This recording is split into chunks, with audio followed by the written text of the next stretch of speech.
Dear viewers, मैं हूं मधु और स्वागत है आपका मेरे चैनल ट्विंस मामा में। आज मैं आपसे बात करने वाली हूं about few facts related to premature babies. मैं एक ट्विन मॉम हूं और मेरे बच्चे प्रीमैच्योर थे। दो दे वर लेट प्रीमैच्योर, मतलब 35th वीक ऑफ जेस्टेशन में उनकी डिलीवरी हुई थी। लेकिन मुझे पर्सनली भी बहुत सारे एक्सपीरियंसेस हुए हैं related to upbringing of premature babies. So आज के वीडियो में मैं आपके साथ शेयर करने वाली हूँ कुछ ऐसे ही फैक्ट्स जो हर वुड बी मॉम को जाननी चाहिए, क्योंकि you never know how your delivery is going to happen और when it is going to happen. So premature delivery के बारे में किसी को पहले से अंदाज़ा नहीं होता। खुद को इस बारे में अवगत करवाना बहुत अच्छा रहता है for a would be mom और वुड बी पेरेंट्स के लिए। Premature, the term itself is self explanatory. Premature यानी ऐसा बच्चा जो समय से पहले जन्मा हो। 37 to 40 वीक्स ऑफ प्रेगनेंसी को फुल टर्म प्रेगनेंसी माना जाता है और कोई भी बच्चा अगर 37th वीक के कंप्लीट होने से पहले इस दुनिया में आ जाए तो उसे प्रीमैच्योर बेबी कहा जाता है। Pre term delivery, premature delivery, ये सब सिनोनिमस टर्म्स हैं। इस 37th वीक के टाइमलाइन से जितना पहले बेबी का बर्थ होता है उतना ही ज़्यादा चांसेस होते हैं उसके बर्थ से रिलेटेड या आगे हेल्थ से रिलेटेड कॉम्प्लिकेशंस के। 23rd वीक से पहले जन्मे बच्चों का सर्वाइवल ऑलमोस्ट नामुमकिन रहता है और अगर 26th वीक के बाद एक बच्चे का जन्म हो तो सर्वाइवल के चांसेस काफ़ी प्रतिशत बढ़ जाते हैं।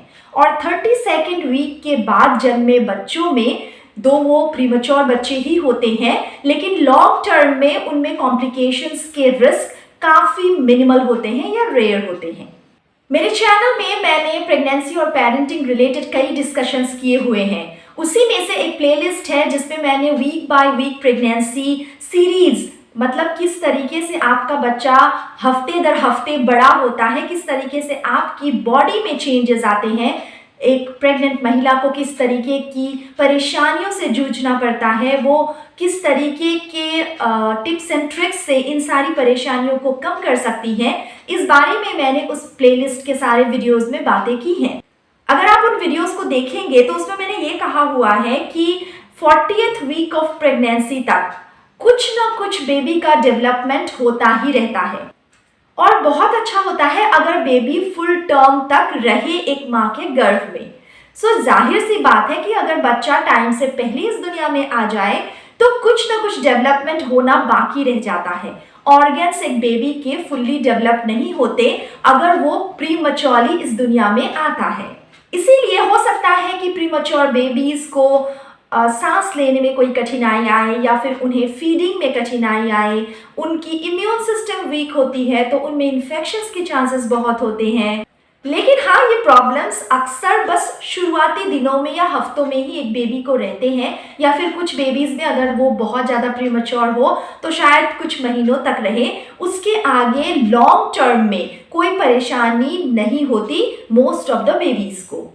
लेकिन अगर बेबीज बहुत ज़्यादा प्रीमैच्योर हो हो सकता है कि उनमें लॉन्ग टर्म कॉम्प्लिकेशंस भी रहे। फॉर एग्जांपल हियरिंग की कुछ प्रॉब्लम्स या लर्निंग डिसेबिलिटीज़ या फिर सेरेब्रल पॉल्सी की तरह कुछ प्रॉब्लम्स उनके लिए लाइफ लॉन्ग के लिए रह सकता है। बहुत ज़्यादा प्रीमैच्योर होने पे यानी समय से बहुत जल्दी अगर पैदा हो जाए बेबी तो हो सकता है उनको इंक्यूबेटर की ज़रूरत पड़े। मतलब बेबी अपने बॉडी का जो टेम्परेचर है उसको रेगुलेट नहीं कर पाता, बॉडी के वार्मथ को मेंटेन रखने के लिए बच्चे को इंक्यूबेटर में रखना पड़ता है।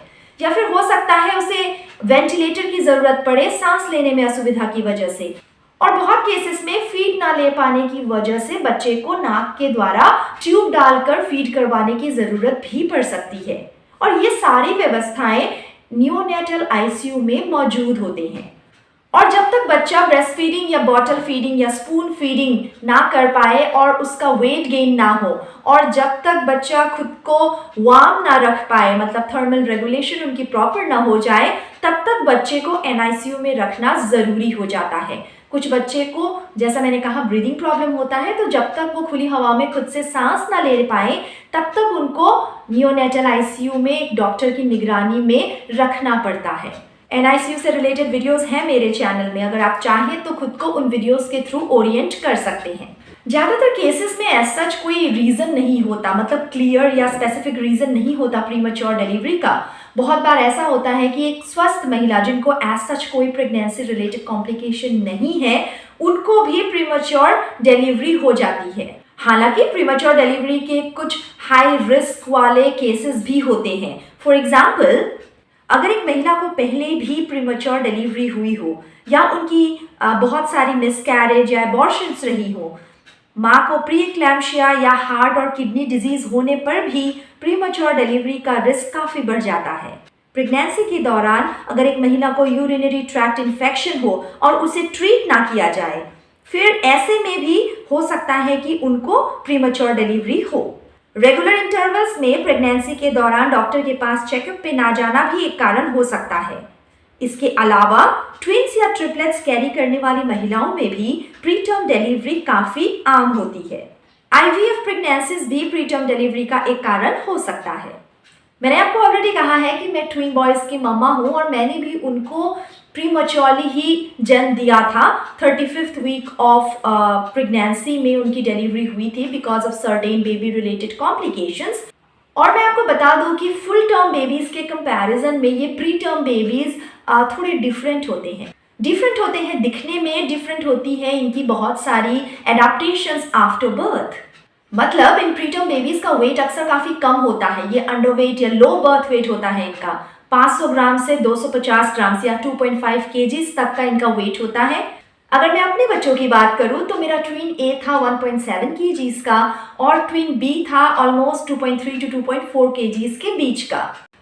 लो बर्थ वेट की वजह से हो सकता है कि इन बच्चों का, प्रीमैच्योर बच्चों का सिर उनकी बॉडी से काफ़ी बड़ा दिखे और फुल टर्म बच्चों की तरह ये बहुत ज़्यादा क्यूट नहीं होते।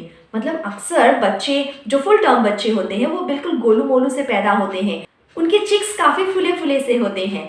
लेकिन प्रीमैच्योर बेबीज़ में क्योंकि फैट डिपॉजिशन अभी पूरा नहीं हुआ होता है, मैंने आपको अपने week by week pregnancy series में बताया हुआ है कि लास्ट वीक्स ऑफ प्रेगनेंसी में ये फैट डिपॉजिशन होता है और एक बेबी का वेट गेन होता है। अब क्योंकि बच्चा प्रीमैच्योरली इस दुनिया में आ गया तो उनका बाकी डेवलपमेंट शायद कुछ हद तक हो चुका हो, लेकिन फैट डिपॉजिशन उनके स्किन के नीचे बिल्कुल ही नहीं हुआ होता है। तो ये बच्चे अक्सर काफ़ी कम वेट के होते हैं, दुबले पतले से होते हैं और बहुत क्यूट तो बिल्कुल नहीं होते। प्रीमैच्योर बेबीज़ का स्किन काफ़ी पतला, शाइनी और पिंकिश कलर का होता है और अक्सर उनके वेन्स स्किन के ऊपर से दिख रहे होते हैं। जैसा मैंने आपको पहले ही बताया है कि बच्चों को फीडिंग में परेशानी हो सकती है। ऐसा है इसलिए क्योंकि सकिंग, स्वेलोइंग ये सब बहुत अच्छी तरीके से ये नहीं कर पाते। इसके अलावा इनमें सांस लेने की भी कुछ असुविधाएं होती है जिसे रेस्पिरेटरी डिस्ट्रेस सिंड्रोम कहा जाता है। कुछ बच्चों में जॉन्डिस भी पाया जाता है और कुछ में इन्फेक्शंस हो सकते हैं उनके ब्रेन में या फिर उनके ब्लड में। प्रीमैच्योर बच्चों के आंखों के रेटिना में भी ब्लीडिंग, स्कैरिंग वगैरह होने का एक रिस्क होता है जिससे रेटिनोपैथी ऑफ प्रीमैच्योरिटी कहा जाता है। ये जो भी कॉम्प्लिकेशंस या सिम्टम्स दिखते हैं प्रीमैच्योर बेबीज़ में आफ्टर देयर बर्थ, बहुत सारे केसेस में ये सारे कॉम्प्लिकेशंस ठीक हो जाते हैं आफ्टर सम टाइम और लॉन्ग टर्म में इसकी वजह से बच्चे को कोई असुविधा नहीं होती। लेकिन कुछ बच्चों में हो सकता है विजन या फिर सांस लेने की जो असुविधाएं हैं वो आगे भी परसिस्ट करे। एक प्रेग्नेंट महिला कुछ हद तक प्रीमैच्योर बेबी को जन्म देने की जो संभावनाएं हैं उसको कम कर सकती हैं। कैसे? पहली बात तो यह है कि उनको अपनी प्रेगनेंसी के दौरान रेगुलर डॉक्टर चेकअप्स पे जाना चाहिए ताकि कुछ भी कॉम्प्लिकेशंस या एबनॉर्मलिटीज़ वगैरह का पता चले तो वो तभी के तभी डिटेक्ट हो जाए। और कुछ अगर चांसेस हैं through the help of medical care, अगर प्री टर्म बर्थ के संभावना को कम कर सकते हैं डॉक्टर, तो वो सारे प्रिवेंटिव मेजर्स आपको लेने के लिए कहेंगे। दूसरी बात है कि आपको अपने डाइट का बहुत अच्छे से ख्याल रखना चाहिए। वेट गेन आपका सही होना चाहिए, इस बारे में भी मैंने पहले डिस्कशन किया हुआ है। एक और बात है कि आपको किसी भी तरीके का स्मोकिंग, अल्कोहल, ड्रग अब्यूज़ वगैरह बिल्कुल नहीं करना चाहिए ड्यूरिंग योर प्रेगनेंसी। लेकिन बावजूद इन सारे प्रिकॉशंस के हो सकता है कि आपकी प्री टर्म डिलीवरी हो।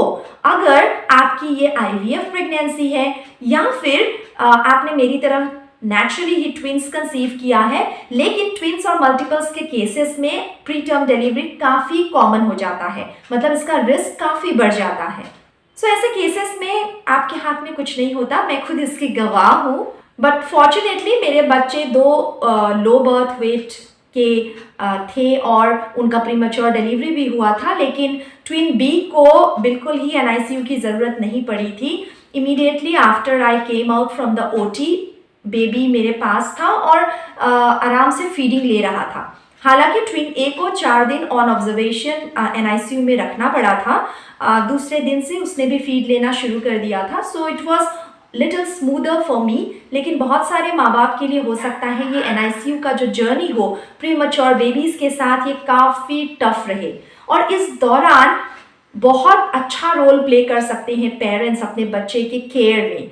इसीलिए बहुत ज़रूरी होता है कि आप जिस भी हॉस्पिटल में अपना चेकअप करवा रहे हैं और जहाँ डिलीवरी करवाने वाले हैं, वहाँ एक एनआईसीयू की व्यवस्था का होना बहुत ज़रूरी है। न्यूनेटल आईसीयू की ज़रूरत किसी भी बच्चे को पड़ सकती है आफ्टर देयर बॉर्न। सो ऐसे हॉस्पिटल को चुने जहां पीडियाट्रिशियन अच्छे हो, एक्सपीरियंस्ड हो, ताकि वो आगे जाकर आपको आपके प्रीमैच्योर बेबी के केयर में मदद कर सके। माँ बाप का क्या रोल होता है एनआईसीयू में पल रहे बच्चे के लिए, इस बारे में भी मैंने ऑलरेडी डिस्कशन किया हुआ है, आप उस वीडियो को भी चेक कर सकते हैं। लेकिन at the end of the day the bright news is that कि ये जो टाइनी प्रीमैच्योर बेबीज़ होते हैं अक्सर आगे जाके अपने एज के दूसरे बच्चों के बराबर के हो ही जाते हैं, चाहे वो इंटेलेक्ट में, चाहे हाइट की बात करें या चाहे वेट की, और क्यूट भी ज़रूर हो जाते हैं। आप देख सकते हैं मेरे बच्चों का transformation in the video which is linked in the I button. और ऐसे ही प्रेगनेंसी और पेरेंटिंग रिलेटेड इन्फॉर्मेशन के लिए मेरे चैनल को सब्सक्राइब कर लीजिए। कंटेंट पसंद आए तो वीडियो को लाइक भी जरूर कीजिए। Thank you so much, see you soon, till then take good care.